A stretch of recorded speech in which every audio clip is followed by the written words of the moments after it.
नमस्कार, जय हिंद साथियों। मैं आपका साथी राजपाल चौधरी स्वागत करता हूं मेरे सभी नौजवान और विद्वान साथियों का स्टडी एग्जाम एकेडमी में। नए हो तो आप चैनल को सब्सक्राइब जरूर कर लें ताकि गवर्नमेंट जॉब की आपको न्यूज और अपडेट मिलती रहे। साथियों, यदि गवर्नमेंट जॉब की कोई भी न्यूज और अपडेट चाहिए तो आप स्टडी एग्जाम एकेडमी का टेलीग्राम ग्रुप ज्वाइन कर लें या व्हाट्सएप ग्रुप भी आप ज्वाइन कर सकते हैं।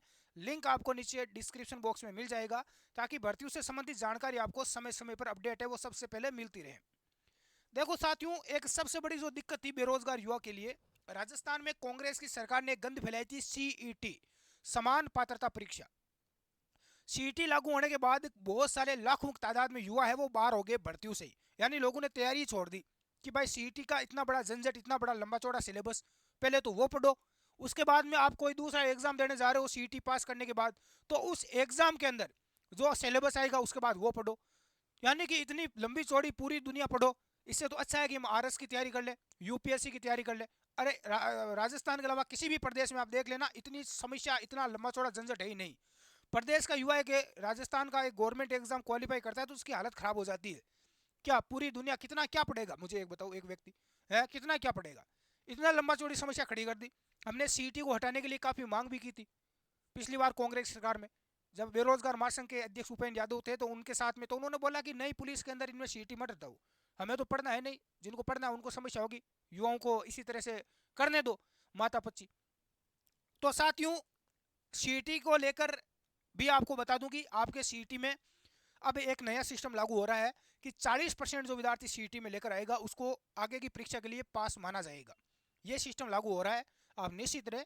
दूसरी बात, सबसे बड़ी हमारी समस्या थी वो थी गवर्नमेंट एग्जाम हम देने जाते हैं तो उसका जो सिलेबस है उसको लेकर, इतना लंबा चौड़ा सिलेबस, एक विद्यार्थी कैसे क्वालिफाई करे, कैसे पास करे, कैसे तैयारी करे, कैसे पढ़े उसको। उसमें भी सबसे बड़ी दिक्कत थी कि मान लो किसी को पुलिस की तैयारी करना है, कांस्टेबल की, उसके लिए डाल दिया सिलेबस आरएस लेवल का, यानी कि उसके लिए इतना लंबा चौड़ा सिलेबस डाल दिया, उसमें कंप्यूटर डाल दिया, गणित डाल दी, अंग्रेजी डाल दी, हिंदी डाल दी है किसी के। तो कहने का मतलब है कि जिस नौकरी से, जिस सिलेबस का कोई ताल्लुक ही नहीं है, वो नौकरी लगने के बाद वो सिलेबस आपके कोई काम ही नहीं आएगा। तो फिर उस सिलेबस को पढ़ने से क्या मतलब है। मान लो कोई विद्यार्थी पटवारी की तैयारी कर रहा है, तो उसके पटवारी बनने के बाद जो जो चीजें काम आएगी उससे संबंधित ये उसका सिलेबस रहना चाहिए। इससे होता क्या था कि सभी भर्ती परीक्षा में मूर्ख यहाँ पर विभाग जो बिल्कुल अंधा है, सारा का सारा डाल दिया, इंडिया जीके पढ़ लो, विश्व का जीके पढ़ लो। क्यों पढ़े भाई विश्व का जीके, क्या मतलब हुआ। हाँ, करंट जीके पढ़ाओ, करंट जीके दो ना, क्या दिक्कत है भाई। युवा करंट जीके पढ़ेगा, योजनाएं वो पढ़ेगा, उससे नॉलेज होगा, तो वो चीजें डालो। गणित भी पढ़ लो। मुझे एक सबसे बड़ी दिक्कत विद्यार्थियों, आर्ट्स वाले जो बंदे हैं, वो मैसेज करते हैं कि सर, या कोचिंग में आते हैं तो बोलते हैं कि सर मुझे गणित नहीं आती, मैथ नहीं आती, मैं आर्ट्स का स्टूडेंट हूँ। अब राजस्थान की जितनी भी भर्तियां हैं उसमें सब में मैथ आती है, इंग्लिश मुझे नहीं आती, तो इसका मतलब मैं तो कभी नौकरी लग ही नहीं पाऊंगा क्योंकि मुझे मैथ आती नहीं है। तो इससे क्या होता था कि बहुत सारे युवा है जो भर्ती परीक्षाओं से बाहर हो गए थे। साइंस मैथ वाले लोग ज्यादा नौकरी लग रहे थे, उनको फायदा मिल रहा था। आर्ट्स वालों के लिए कोई नौकरी बची नहीं, हालत खराब हो रही है। अब वो कितना पढ़ेगा बेचारा गणित का, कभी स्कूल के अंदर उसको गणित में हमेशा 0 नंबर लेके आता था, अब वो कैसे क्या करेगा। हालत इतनी खराब थी, इंग्लिश कहाँ से पढ़े, हिंदी डाल दी, वो डाल दिया। तो भर्ती परीक्षाओं में एक फिक्स सिलेबस नहीं था। जिस टाइप की भर्ती हो उसमें उसी प्रकार का सिलेबस होना चाहिए, फालतू की चीज ना हो, ताकि जिस युवा को मैथ नहीं आती, अंग्रेजी नहीं आती, वो ऐसी भर्ती में फॉर्म भर सके जिसमें मैथ और अंग्रेजी आती नहीं है, उसका सिलेबस भी नहीं है। तो इससे सभी युवाओं को नौकरी का अवसर मिलेगा। समझ रहे हो मेरी बात को। तो विभाग यहाँ पर, बीजेपी की सरकार है, ये सबसे बड़ा यहाँ पर बदलाव करने जा रही है अपने सिलेबस में। अपना सिलेबस है वो चेंज होने जा रहा है। साथियों, एक सबसे बड़ी दिक्कत ये थी कि मान लो कि कोई आप परीक्षा देने जा रहे हो, उसमें जैसे कि मान लो सिलेबस है जिसमें गणित आती है, रीजनिंग आती है, हिंदी आती है, जीके आता है, तो उसमें फिक्स नहीं था कि भाई गणित के इतने प्रश्न आएंगे, जीके के इतने आएंगे। 40-50 नंबर होने के बावजूद भी ज़्यादा भी सवाल आ जाते हैं। ऐसा हुआ है पिछली बार राजस्थान पुलिस में हुआ था, जो पेपर हुआ था उसमें किसी में जीके ज़्यादा डाल दिया, किसी में कंप्यूटर के सवाल ज़्यादा डाल दिए, तो ये अपनी मनमानी दादागिरी कर रहे थे।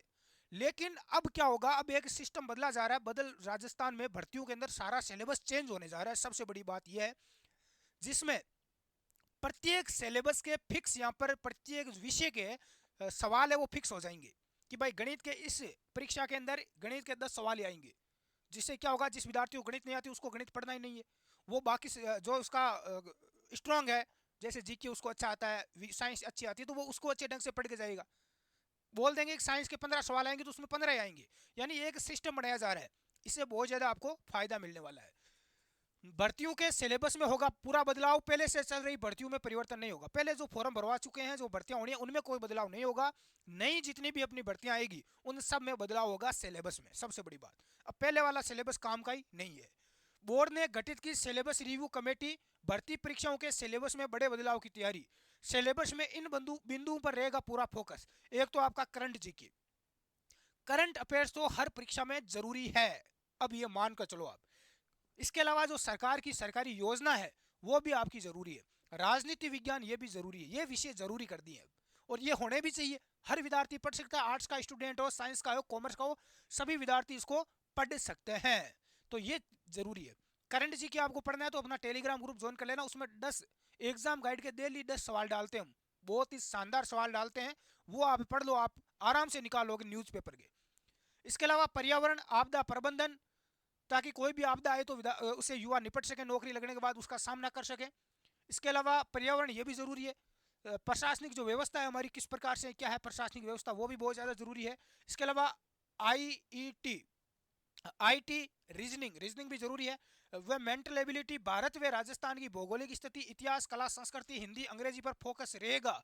ये जो सब्जेक्ट है ये अलग अलग भर्तियों में अलग अलग जोड़े जाएंगे। ये इतने सब्जेक्ट रहेंगे, विषय रहेंगे, ये अलग अलग भर्तियों में अलग अलग आपके ऐड होंगे।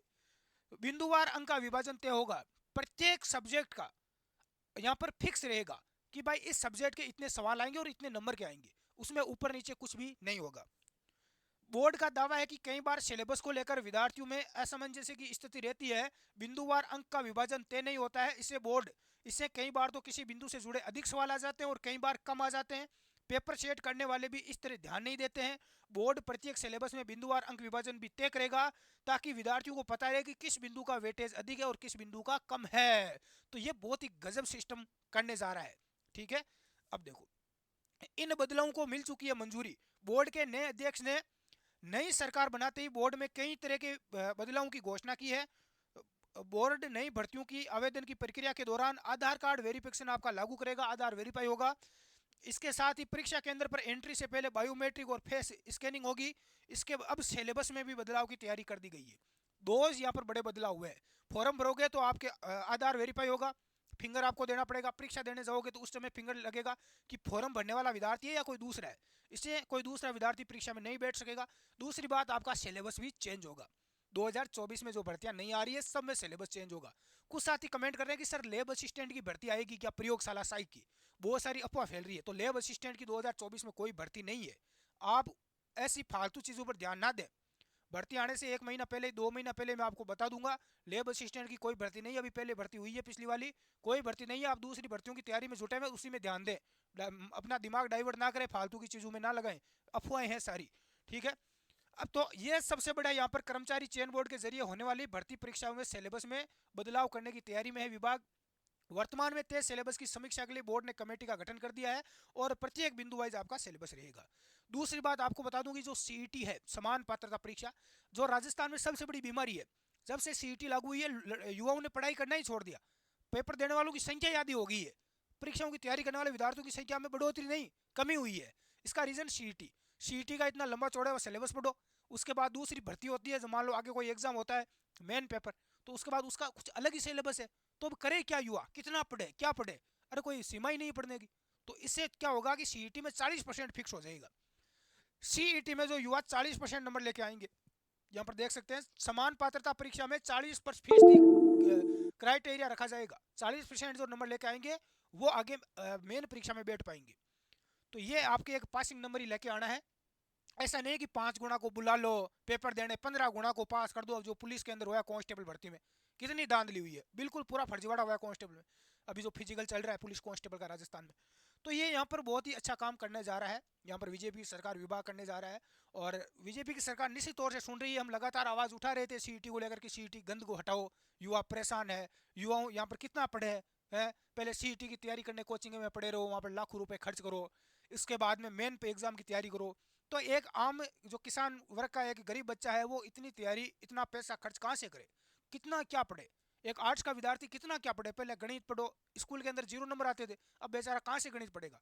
इंग्लिश पढ़ो, संस्कृत पढ़ो, हिंदी पढ़ो, है जीके वीके रीजनिंग, ये तो और भी ठीक ठाक है, हर विद्यार्थी पढ़ सकता है, लेकिन कुछ भी सब्जेक्ट ऐसे हैं जो उसके दिमाग से बाहर है, तो इससे बहुत ज़्यादा दिक्कत हो रही थी। तो साथियों, आपके निश्चित तौर से सिलेबस में बड़ा बदलाव होने जा रहा है। आप अपनी तैयारी पर ध्यान दें, रेगुलर तैयारी करें।